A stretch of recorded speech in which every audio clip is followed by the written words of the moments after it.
Are we on? Are we on? Welcome to Basketball Heads Live.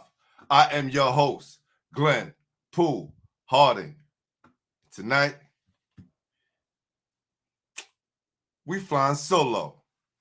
Listen, tonight we're going to talk about some controversy topics. No, one controversy topic. We want to talk about the different conspiracy theories we hear in basketball. I talk to my players, my students, and even coaches about this all the time. I think sometimes we take it for granted and don't realize just how much a conspiracy can impact the game. So with saying that, stay tuned. We're about to blast off, and we'll be back shortly. Y'all ready?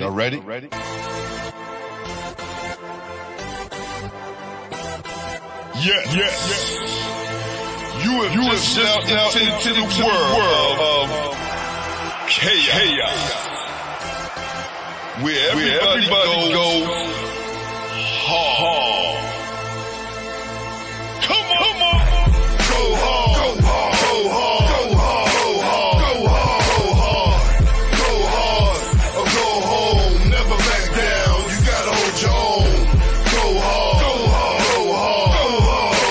Go hard. East Coast. Go hard. West Coast. Go hard. Midwest. Go hard. Dirty. Hurry up, everybody. Get online, buy your tickets, cause the game about to start.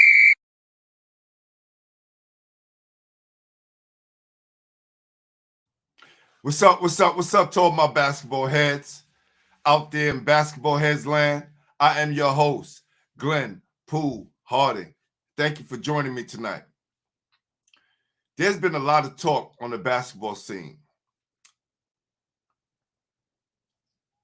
about referees fixing games,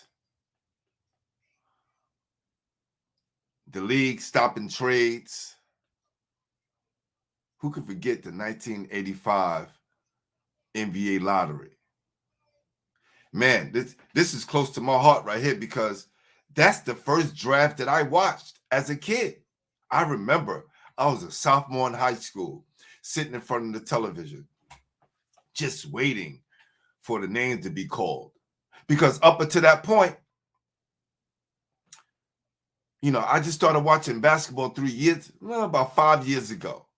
But I was really into the college game at this point. So right now I'm like focused on who's the best players in college, who's the, upcoming freshmen and guys that's entering from high school. So I'm paying attention to all of that. And one thing that had me locked in to the television was those Big East games. Oh man. Do y'all remember Georgetown? Right? An all-black team on a national stage, big-time Division I program. We have never seen that. I have never seen that. And not to mention, our hometown, we had St. John's. And then 2 states over, we had, UConn. And then upstate, we had Syracuse. And then in Jersey, we had Seton Hall.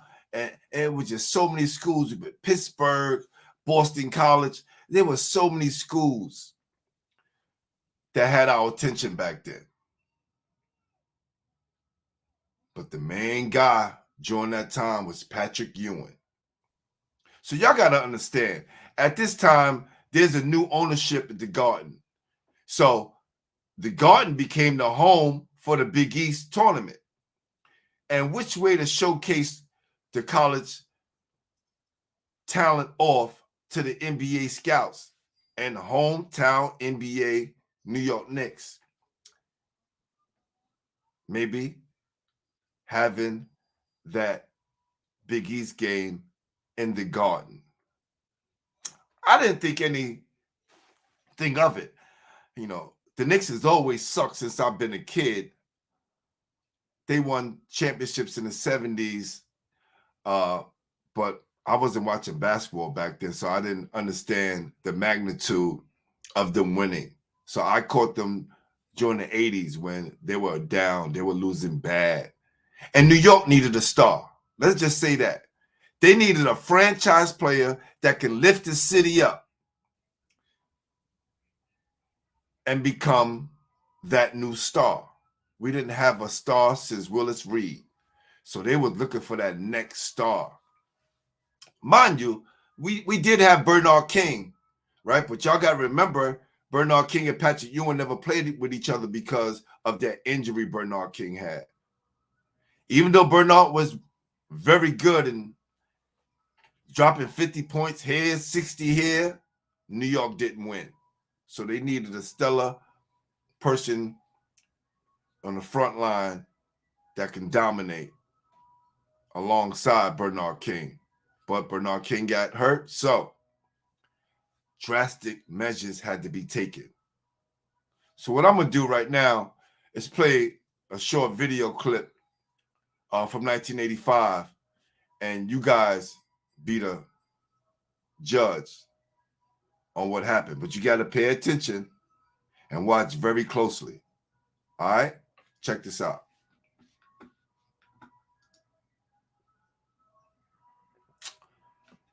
Okay, let me see. Did I do this right here? Okay, let's do this right here.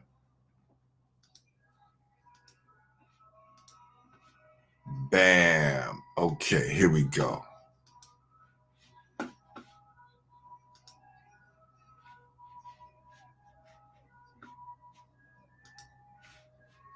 I will now open the envelopes. Nervous laughter here.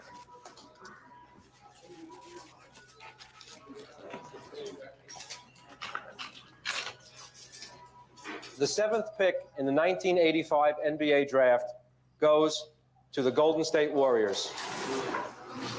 And the first team to hate the lottery because they would have had the 1 or 2 pick in the coin toss. The 6th pick goes to the Sacramento Kings. There are 5 left: Atlanta, Indiana, the Clippers, New York, and Seattle. Sacramento disappointed. The 5th pick goes to the Atlanta Hawks. Atlanta Hawks get 5, leaving Indiana, the Clippers, New York, and Seattle.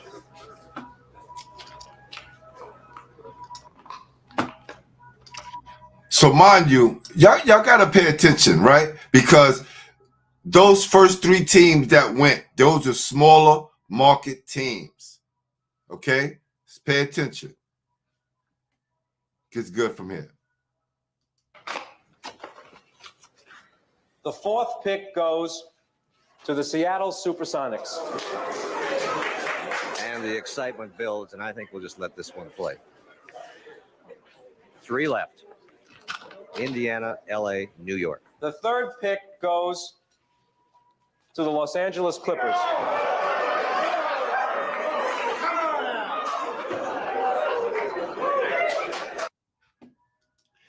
They're never going to win the championship. I don't understand why they even have a team. Now, let me stop. But they're probably never going to win the championship. Remember, I said that. All right? Dave DeBuscher.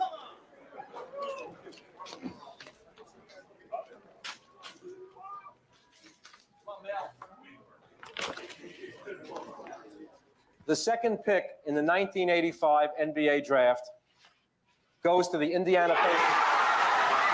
The horseshoe works.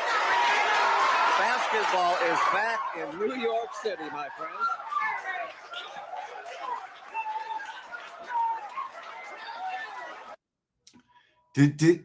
Do y'all see the theatrics? Come on. I know you guys have to see the theatrics. Y'all really thought the first lottery in NBA history was going to go to the Indiana Pacers? Really?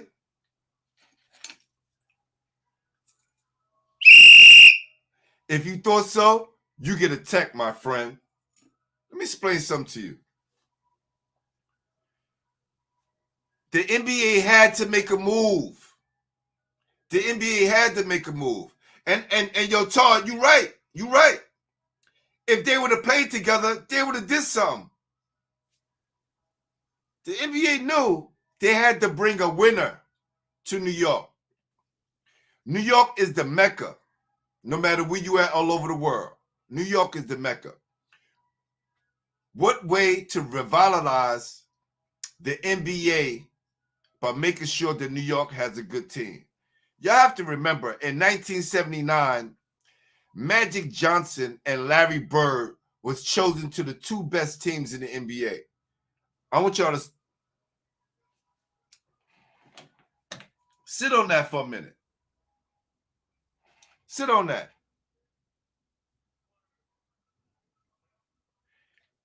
Magic Johnson went to the Los Angeles Lakers, which had Kareem Abdul-Jabbar, Norm Nixon. They had Jamal Wilkes. They had Elvin Hayes. All of those guys is top 75 ball players, Hall of Famers. Why? Why? You got to understand the ABA just folded.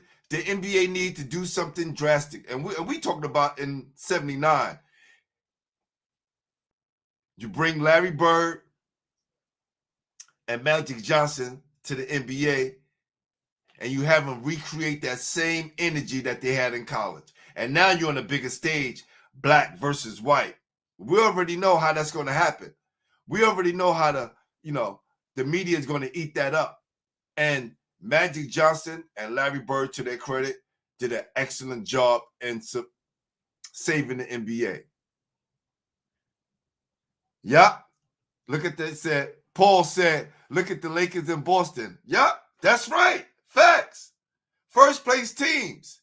Antonio, this is what I'm saying. This is what I want to touch on.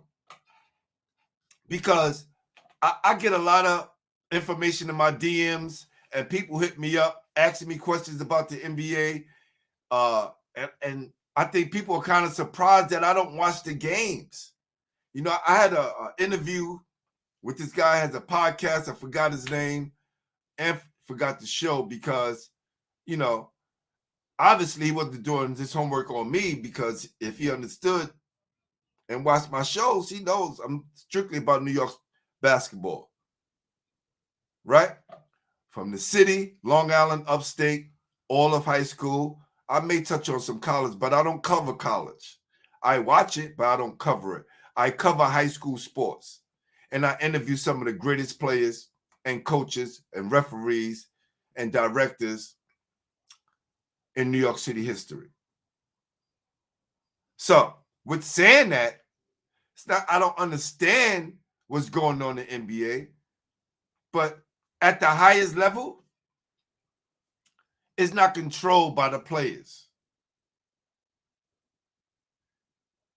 Don't forget James Worthy. Yeah, but James Worthy came afterwards, another first rounder. They already went to the championship, and next year they got James Worthy.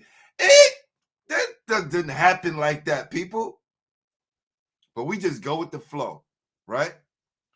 Antonio says, funny, after LeBron first Cleveland, they gave Cleveland the topic. Listen, we're going to go into that too. We definitely going to go into that. But I'm going to bring this video back so we can continue watching to the end, and then I'll explain to you how they got to the conclusion of picking the right envelope.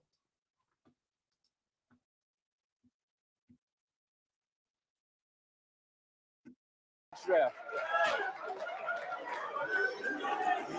As you can imagine, this is a New York crowd Congratulations here at the to all. Waldorf Astoria. And I don't think David Busher believes it yet. Well, maybe he does by now. He's got the card. And Lenny. I think he's in shock. We know differently, and here's David Stern with the announcement. First pick, select Patrick Ewing, Georgetown.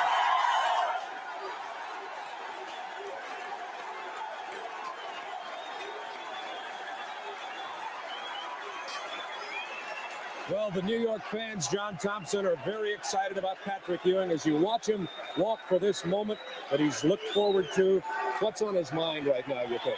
Well, our think probably if he didn't have so much pride, he'd be ready to cry. And I think also Patrick had a great deal of affection for his mom and dad. His mom has passed, of course, Bob, and I'm certain he's got her in his mind right now. Dave DeBusschere on the right, general manager of the New York Knicks, a great player in his own right in his day, and David Stern on the left. I can't get over this New York crowd, Bob. How soon they forget. He's theirs now. 7 feet, 240 pounds. You see his statistics. First team All-American, but John Thompson, statistics are not the story of Patrick Ewing. Definitely not. All right. Hope y'all get the picture by now, right? Hope y'all get the picture by now. The NBA needed New York to have a fighting chance so the NBA can look good as a whole. The reason why these players get paid so much money is so they can look the other way. A lot of them know what's going on. You hear some of them talking about it after they retire. You get paid enough to go through the bullshit. That's what you get paid for. You get paid to look the other way. We're going to pay you millions of dollars to look the other way. Ingenious. So, let's go back to the beginning. When they had all the envelopes in that spinning wheel, in that spinning ball, right? All the envelopes are the same. Conspiracy says that the New York Knicks envelope was bent at the corner and it was frozen. So even if he got it wrong, he would be able to feel which one is the coldest. Remember, we are trained to look at the TV screen at what they want us to look at. That's what we're trained to do.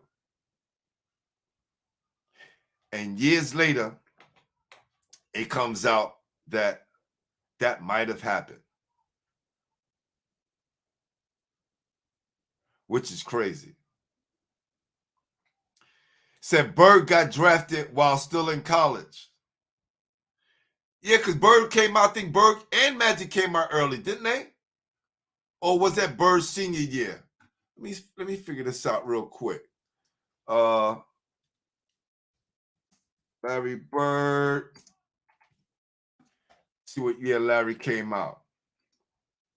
He got drafted first round, right? 8th overall. What was he? Trying to figure out what year was he in. Indiana State. I think he was a senior. Had to be a senior or junior for him to come out. Right? Said they gave the Spurs the top pick this year. Hey! Now, are you catching on? Are you catching on? These things just don't happen randomly. They don't happen randomly like that. Not at all. Things are well thought out. And we as fans, and the short word for fan is fanatic, right? You should look, no knock to all my guys at my job who talking sports, but you should hear the guys. And I guarantee you it happens on every job. When people are talking sports and, you know, they put so much into these players and the outcomes of these games, and they don't have any clue that it's really being controlled from the top down. Now, we're not talking about regular season games. We're talking about playoffs and championship games. They're not going to let players decide the outcome of the game when beans and beans of dollars are on the line. We're paying you millions, but we're gaining billions. And we're not going to let you control the outcome of the game.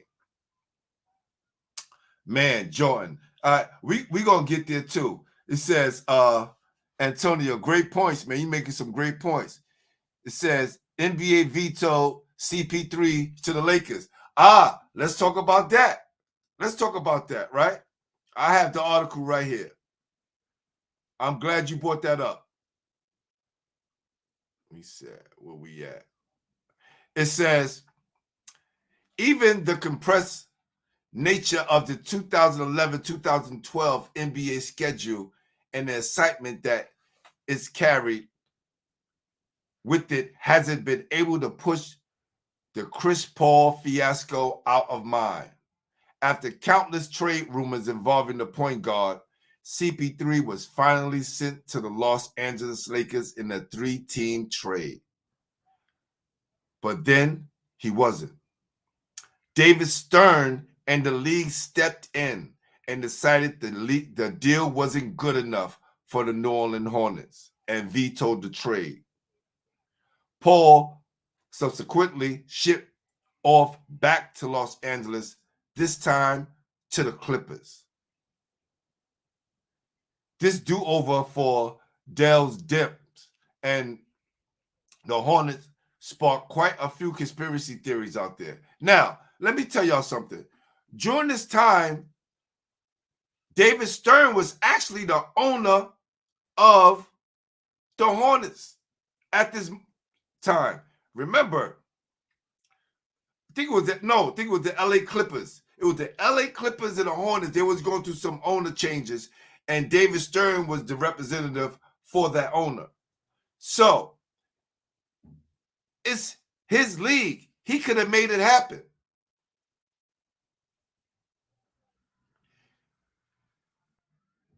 But that means LA probably would have won another championship and the league probably would have been boring. So they had to switch it up and couldn't let that happen because they probably would have won a few championships. Put Kobe and CP3 together, God knows what would have happened. I wasn't against the trade, but it didn't happen for a reason. And the only people that know is David Stern and his front office. We could go down a line of things, right? What about this right here? Let's go to this. Says Michael Jordan suspension. Is it possible Michael Jordan was actually suspended from the NBA for gambling-related reasons and didn't voluntarily walk away from the game to play baseball? Now, let's think about this, y'all. Michael Jordan wins 3 NBA championships, back to back to back. Suddenly, his dad is murdered.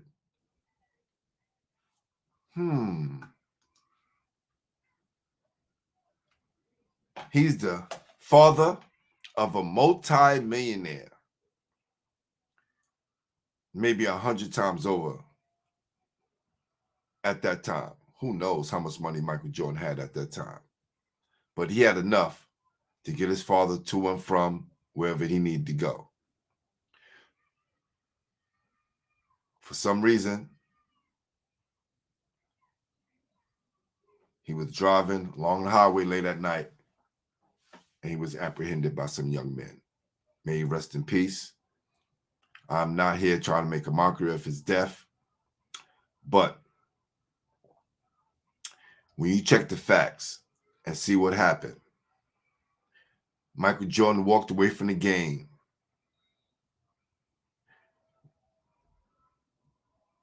What a great excuse.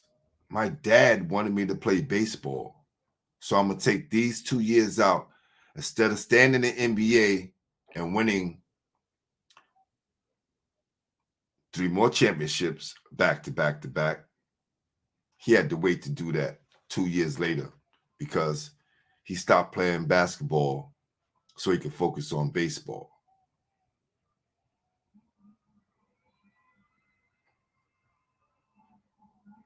A sport which he never came back to, a sport which he's never been involved in again, not as an owner, not as a manager, coach, nothing. He just left the game.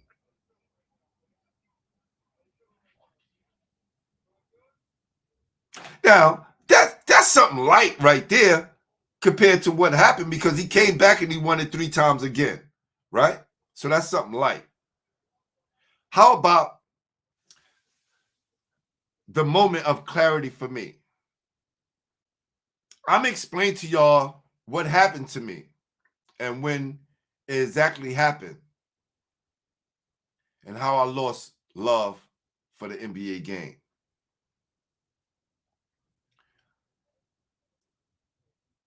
I'm watching a series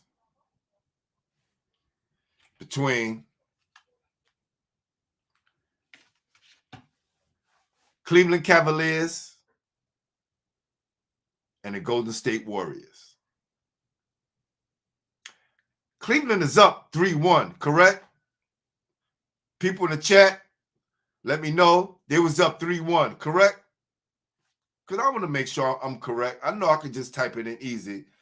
Anybody in the chat, can somebody let me know if they was up 3-1? What happened to allow them to come back? This is something that's really done. Like, you up 3-1, this most likely you out of here. I don't care what level you on. It's hard to win 3 games in a row on any level. Mind you, the NBA.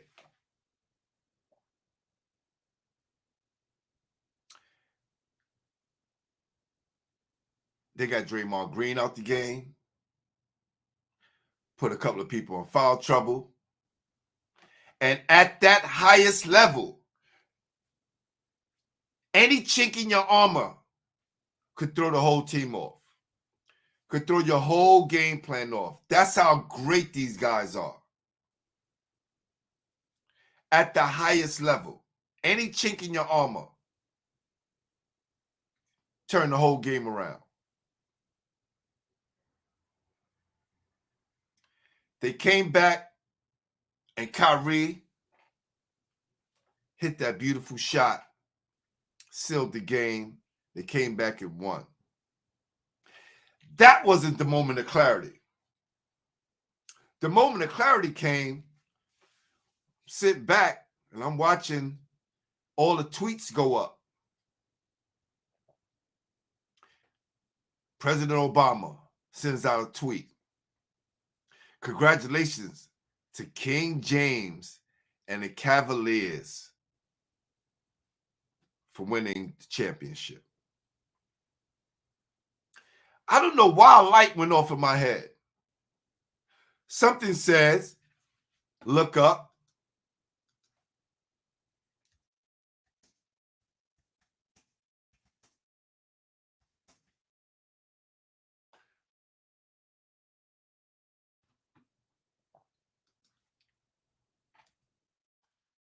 King James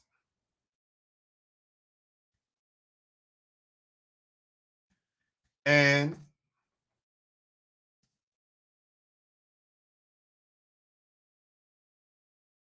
let's do it like this.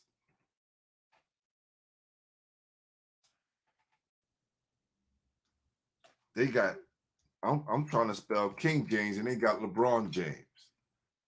So what I did was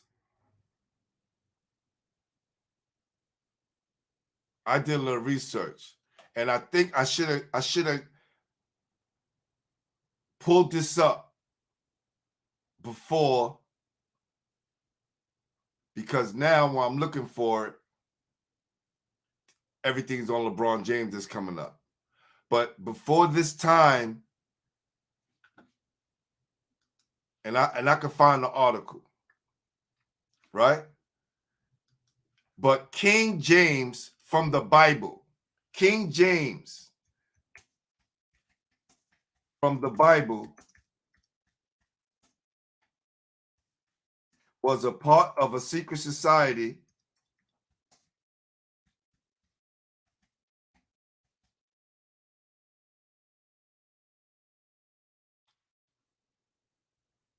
called the Cavaliers. Can't make this up. Can't make this up at all. I wish I wasn't going to go there with this conspiracy theory, but trust me, I will find it. I'll find it one day, because right now that's all that's popping up.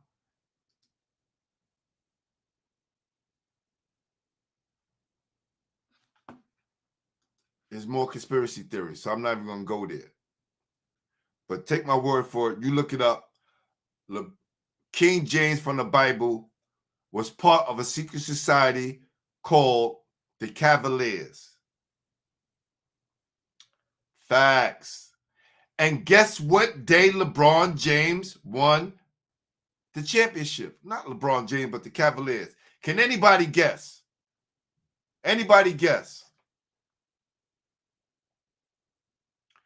What was the date that LeBron James won the championship?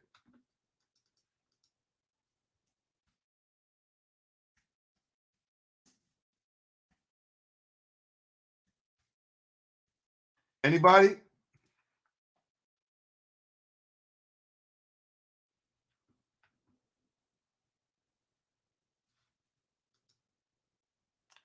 All right. So they won it 2016, and they won it on June 19th. Okay? June 19th. June 19th.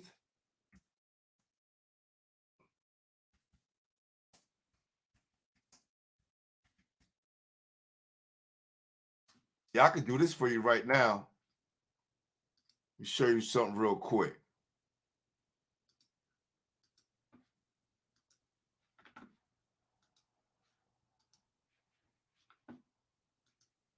You see that? June 19th is King James' birthday. 1566, June 19th.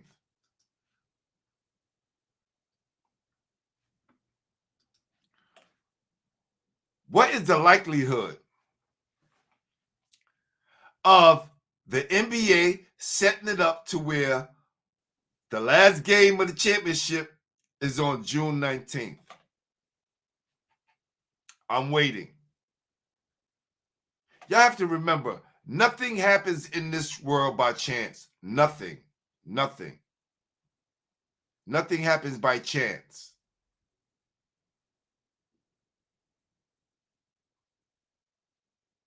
Just think about that for a second. LeBron James won the championship June 19th, 2016, on King James' birthday. It says, some in 2012, Knicks were a threat to the Heat, and that Pacers series, the Knicks didn't get no call. Of course. Of course. It's not going to happen. You're not going to get any calls. What about this, right? Speaking of calls, what about this right here? It says, thank you, Tim Donahue. Seriously, though, do I even have to elaborate much here? The NBA refs have been notoriously bad at certain times. I'm thinking about Game 6 of the 2002 playoff between the Sacramento Kings and the Los Angeles Lakers. If y'all remember that game, put some ones, put some fire signs. If y'all remember that game between the Sacramento Kings and the Los Angeles Lakers. Who can forget that game? Right?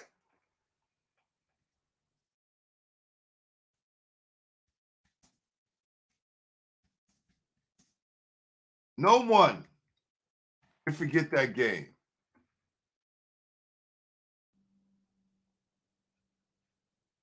All right, let's do this real quick. My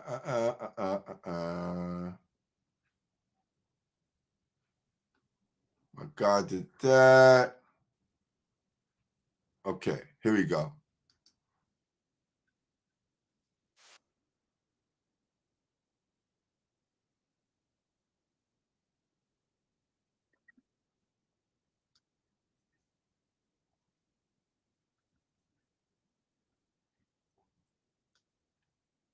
91-92 when it looked like Chris Webber turned the ball. All right, let's go back. Let's go back. Just Got robbed. Game 6 of the 2002 Western Conference Finals was at the center of game-fixing allegations from former NBA referee Tim Donaghy. Lakers head coach Phil Jackson fired back about the issue, claiming that Game 5 was also stolen from them. The Lakers were up 91-92 when it looked like Chris Webber turned the ball over with 11 seconds left. Instead, the referees gave the Kings the ball. On the following play, Webber set a screen that floored Derek Fisher, leaving Bibby open for the game-winning jumper with 8.2 ticks left. After winning Game 5, the Kings had a chance to close out the series in Game 6. But in the game, the Lakers were awarded 27 free throws in the fourth quarter alone, which certainly contributed to the Lakers' Game 6 win. But as Scott Pollard said in 2018, they still had a chance to win the series in Game 7. There was also Game 4 when they had the golden opportunity to go up 3-1. Okay, 27 fouls? Come on. Listen, people, you have to understand this. I play basketball, but not at the highest levels. If you give my team 27 foul shots, you're not winning the game. And this happened the last game of the series to propel the Lakers to win that game. I watched them foul Scott Pollard out. I watched them foul Vlade Divac out, or make sure Vlade came in with 5 fouls. There are tons and tons and tons of videos on here about the NBA regular games, right? We touched on the NBA. We touched on all of these things. I'm going to bring even closer to home. There was an article that was written about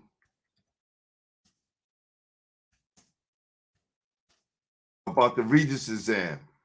If anybody know anything about the Regents exams, you know how this can affect your opportunity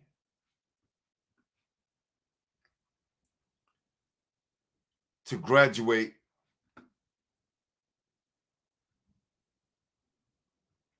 high school in New York.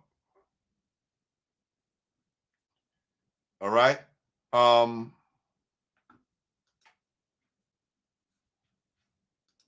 See.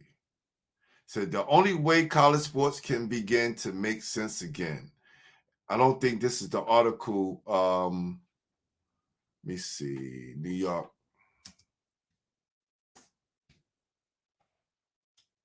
Here we go. Here we go. It says dropping the ball. The decline of school sports. Scoring points with eye on Regents exam. This is in 1999. Right? This is so prevalent to what's going on. Let's just read this article. Damian Daniels, a 5'10" guard from West High School's basketball team, routinely stops nearly at midcourt and hurls a ball up. The first time he does this in the game, makes it. Opposing coaches and players think it must be a fluke. Then he does it again.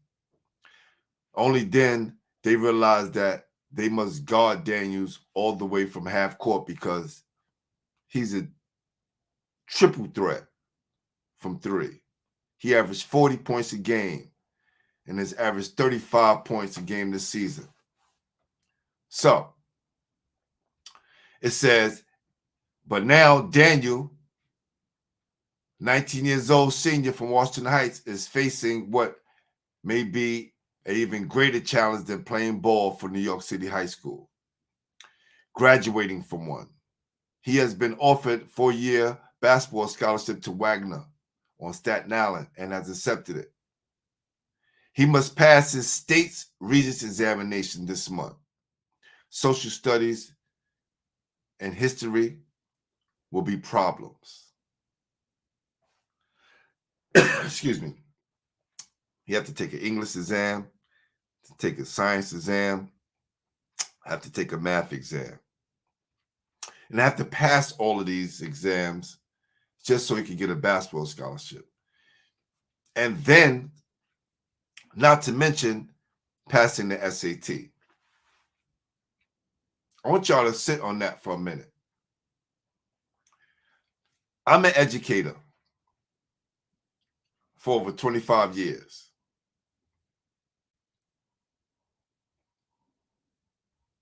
I know the importance of education. I have 3 degrees. I get it.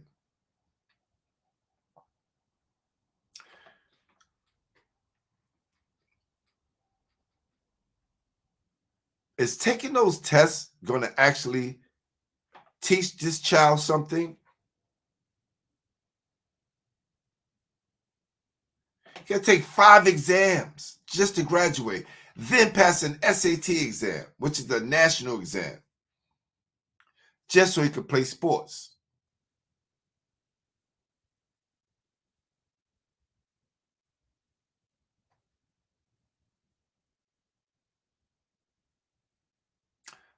I was quiet for a minute because, I want y'all to understand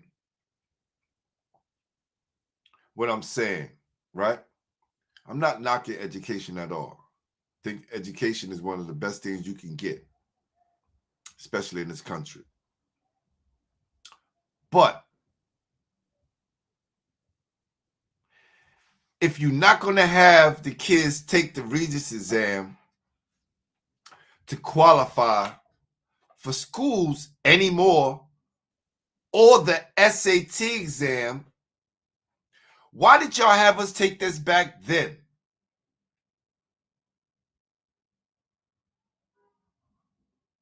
You don't have to take an SAT anymore. It's null and void. So here's my theory. Back when I was coming out, we had so many guys and girls going Division I, getting recruited by high-level colleges. Too many of us was coming out of these ghettos. Too many of us was gearing up to get free educations. They had to throw a roadblock in the way. This is just my theory. I came up with this theory by looking at what happened in the streets. I watched hundreds of inner city teens and grown folks get locked up for marijuana. Yes, weed. Yes, hemp. Yes, that goody good. But now, it's almost legal in 50 states.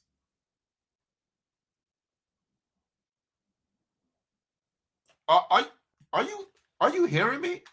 Anybody? Are you hearing me? You create a rule, you lock a whole bunch of people up. Millions of people. Only to say years later, if you want to use drugs, we'll create houses for you. We'll create programs so you can come and use these drugs inside our government-funded houses. How does that work?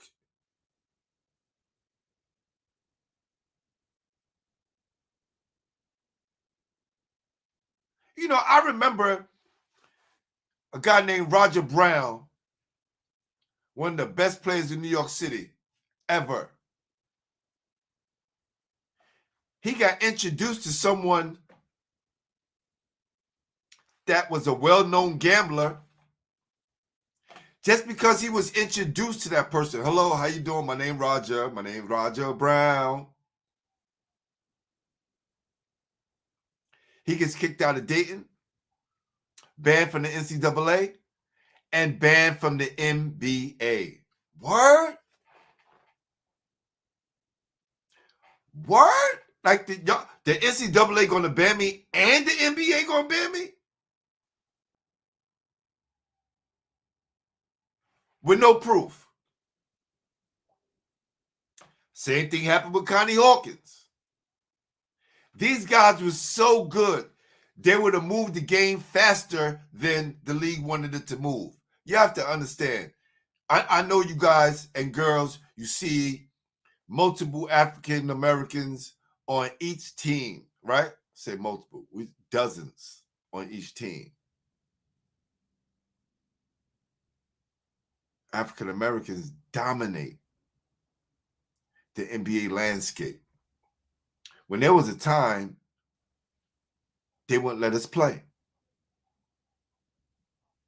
Then they treated us like we was overseas. We'd get one player, we'd be able to get two players, maybe three, but it took a while for that to happen. Until we kicked the door down and they saw how much money. See, that was the biggest motivation factor. The biggest motivating factor was the money. They saw how much revenue they could make. And especially when TV kicked in. Then the revenue stream just started flooding every city, every small market,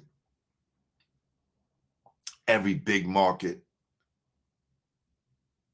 And now, guys not getting paid $20,000, $40,000. They're getting paid millions, hundreds of millions. So Jaylen Brown just signed for $300 or something million. The most any basketball player ever.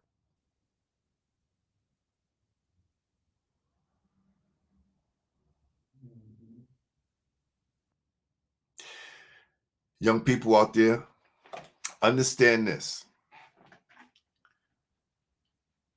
No matter what level you're on, there's going to be some movers and shakers. Get to the NCAA tournament, you get a chance to play and participate in that bracket of 64. I think it's like 72 now, then they break it down to 64. You get to the Sweet 16, get to the Elite 8. And if you're lucky enough to get to the Final Four, you can see the money. You can start seeing the money. Like you can start actually seeing the money just falling out of the sky from these stadiums. And you have to say to yourself, wow, I'm actually participating right now for a nonprofit program, which is the NCAA. It's a nonprofit business. It's not for profit, it's nonprofit. Let that sink in for a minute. For years, you're an amateur, can't get paid. Then they realize the money is of less value. The market is about to crash. America needs to downsize. So we're going to tax another person. We're going to tax another person. We're going to give kids NIL deals, but that's just another person to tax. Now, do I agree with the NILs? Hey, get all the money that you can while you can. Because we was broke in college. But understand it comes with a price. As long as you got a good team around you and you're educated well, again, education comes to mind, right? You're around good people that's going to make sure that the money that you receive will benefit you in the long run and not just short term. There's so many things we could unwrap from tonight. But I just had to do this show tonight to explain to some people why it's hard for me to watch pro sports. It's because it's rigged, baby. The game is rigged. I want to watch the kids in high school that's going to play because they want to win. They're going to play hard. There's no money being exchanged. And you're going to see good competitive basketball. So I love the college game for those same reasons. But when it comes to pro sports, those people that are playing pro sports get paid so much to look the other way. To understand that this is entertainment. Once we understand that, right? We understand it's a sport, but it's also entertainment.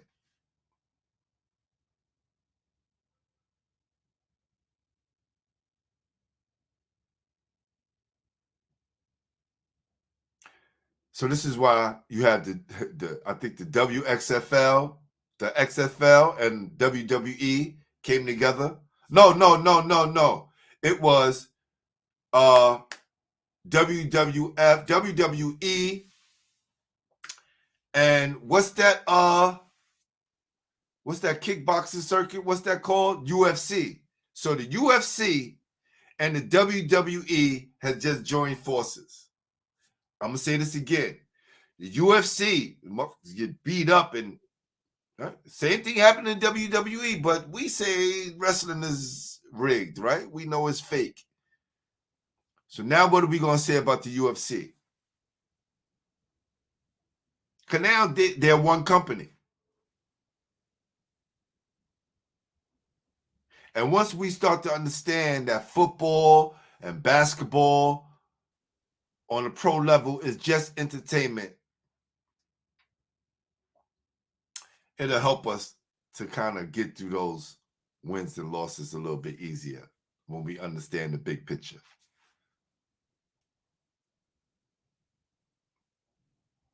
I could talk about this all night, baby.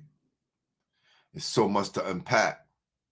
I didn't even get through half the things I wanted to talk about tonight, and we almost on an hour.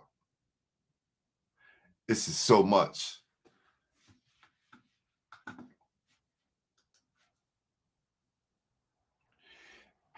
If we know anything about what's been happening in the NBA these last few years with teams tanking, right? Teams are actually tanking on purpose. And this is happening all across the board. Teams are tanking. Says, unfortunately, I feel this one is inevitable. Going to be true each and every year, every season. Teams realize they are not going to make the playoffs and need to firmly move into the rebuilding phase. As a result, they start prioritizing losing instead of winning. If you know you can lose on purpose,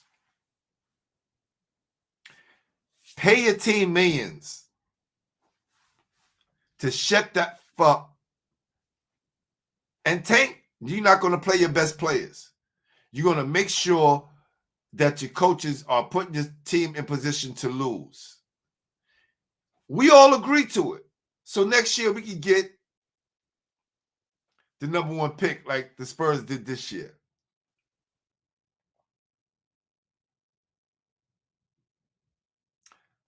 That's a blatant conspiracy. Team is not even trying to hide it. They're telling you, we're going to lose on purpose so we can have a better chance to win next year.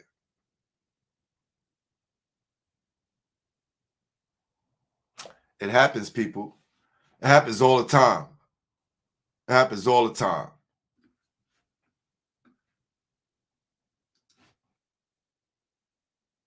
Why they're getting screwed by the refs. There has been 4 blatant missed game-winning calls within the last month, all going against the Lakers, with last night being the worst of them all, when Tatum clearly fouled LeBron, and this sparked some crazy player reactions. The NBA clearly has an unfair whistle when it comes to the Lakers. So what's really going on? Well, this game was reffed by Eric Lewis. The Boston Celtics are 27-2 in games officiated by Eric Lewis. Eric Lewis's daughter also happens to live in Boston, so he clearly had a favorite to win this game. And Lakers coach Darvin Ham actually brought up a point. LeBron plays a strong and physical type of basketball, and just because he doesn't flop and he doesn't fall and yell or kick the ball like I see a lot of players do, he gets penalized for that. He went on saying, the guys who play physically and really try to focus on finishing the games sometimes don't go in their favor. But when you see other guys whining at every shot or every time they get pushed, they're the ones who get the whistles. So do you think that there's an agenda against LeBron and the Lakers? There's a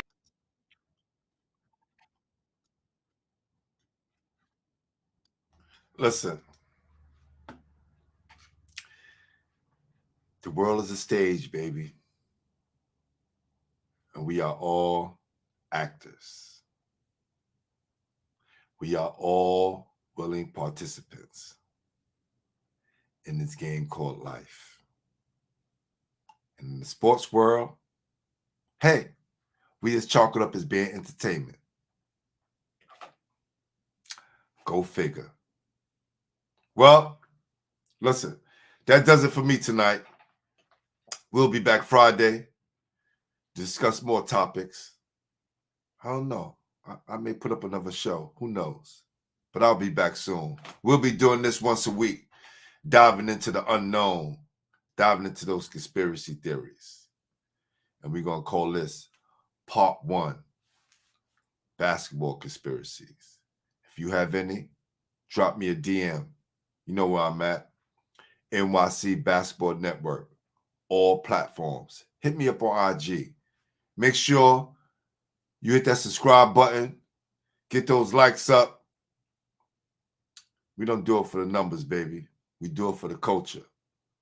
I am your host, Glenn Poole Harding, and you've been watching Basketball Heads Live, the podcast on NYC Basketball Network. Till next time, people, we out because we are the official home for New York City basketball. Peace.